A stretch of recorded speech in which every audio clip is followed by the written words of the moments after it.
Additive inverse. Additive inverse क्या होता है?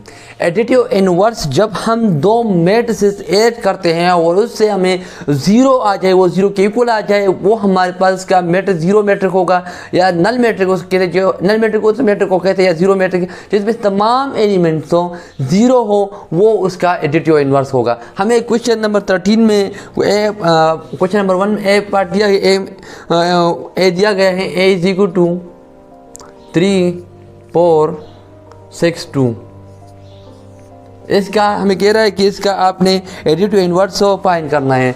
तो एडिटिव इन्वर्स किस तरह फाइंड करें? ये हमारे पास क्या होगा, ए इज इक्वल टू माइनस ए, इसका एडिटिव इन्वर्स माइनस ए होगा। तो हम क्या करेंगे, ये माइनस जो है ना ए के साथ हम मल्टीप्लाई कर देंगे।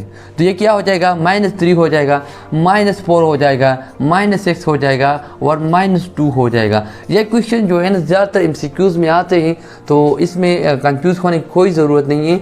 और ये इसका बस एडिटिव इन्वर्स होगा, ये ए का इन्वर्स है और इस तरह ये उसका -a का इन्वर्स ए हैं। तो इस तरह आप जब इसको आप ऐड करेंगे ना तो आपके पास ये 0 आएगा। आप ट्राई करके देख ले, इसको आप दोनों को ऐड कर ले तो आपके पास ये 0 हो जाएगा। ये इधर मैं आपको करार भी देता हूँ, 3 +-3 0 हो जाएगा, 4 -4 +-4 0 हो जाएगा। इस तरह 6 -6 0 हो जाएगा और 2 +-2 -2 0 हो जाएगा। तो ये हमारे पास इसका 0 आएगा। तो ये जो है ना a + a जो है ना इक्वल टू 0 होगा। अब दूसरा पार्ट जो है ना वो है a - a, ये भी करा देता हूँ आपको इजी। तो ये इसका एडिटिव इन्वर्स क्या होगा, b is equal to -b। इसके साथ हम माइनस को मल्टीप्लाई कर देंगे बस,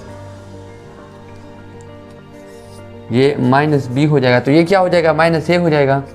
ये माइनस तो प्लस हो जाएगा, a हो जाएगा और ये -b हो जाएगा।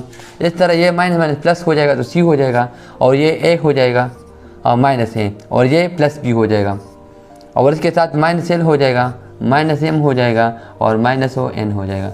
तो ये उसका एडिटिव इन्वर्स ये आ गया। अब क्वेश्चन नंबर 14 करते हैं।